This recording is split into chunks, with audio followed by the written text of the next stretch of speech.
some tax cut provisions are set to terminate by the end of next year. And here to talk about the potential implications for the economy is Natasha Sarin. She is Yale Law School Associate Professor, along with Wall Street Week's David Weston. David, it's never too early to start talking about taxes. Well, particularly with tax day coming up on Monday, right? Yeah, it's April 15, so it's just fitting. Natasha, great to have you here in New York. So first of all, talk about the Budget Lab, because this is something new that you just created.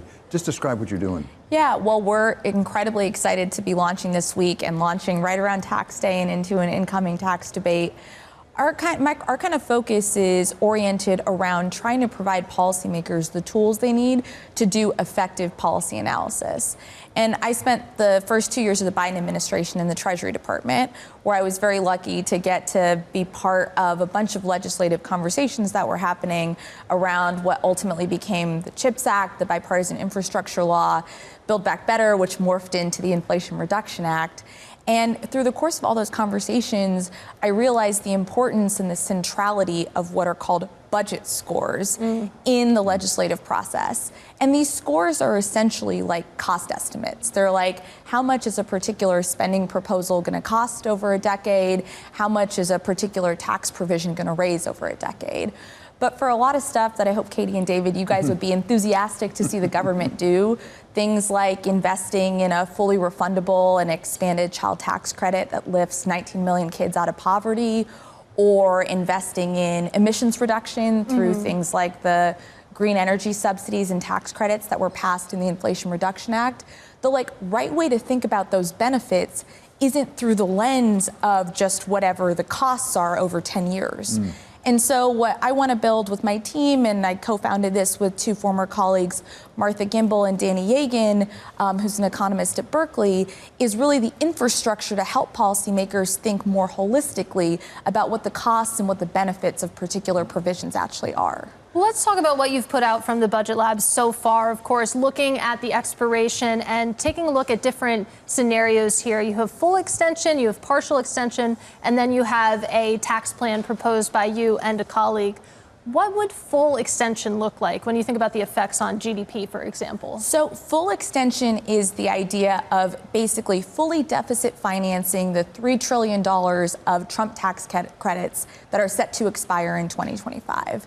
And what you see that happens if you do a deficit finance tax plan of that size is that in the short run, sure, you're going to get a little bit of demand boost because after-tax incomes are going to go up. But in the long run, you're seeing really sizable costs for households. And those costs have to do with higher interest rates, more inflation, and all of that is demonstrated in the model. You can see that we're going to cost the American economy in terms of growth over the course of the next few decades hundreds of billions of dollars if we don't find a way to pay for whatever provisions that policymakers decide that they want to extend. Well, that's the key thing, is that paying for them is the issue. And if you look at the chart, it's pretty dramatic that you have on the website, actually. The GDP, real GDP, really goes up in the early years. Totally. If they extend the tax cuts. It really goes down in the out years, and it does the reverse, actually, if they don't extend it.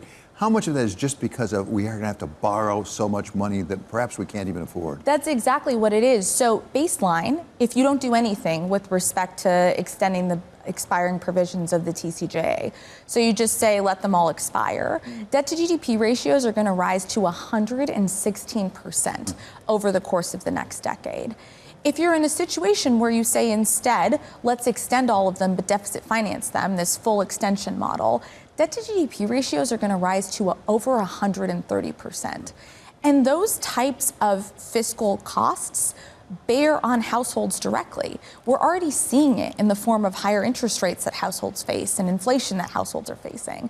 And so I think it's really important for policymakers as they think through this debate that's upcoming to try to grapple with, and we try to in our modeling, help them grapple with what some of those consequences might actually be. But is that how politicians think? I mean, if you take a look at what you've found when it comes to just extending some of these tax cuts, that leads to higher real GDP levels in the short term. We're talking about the short term here, but if you're running on a 4-year cycle, I mean, maybe you care about the short term. So I teach corporate finance at Yale, and I teach my students how do corporate executives make decisions.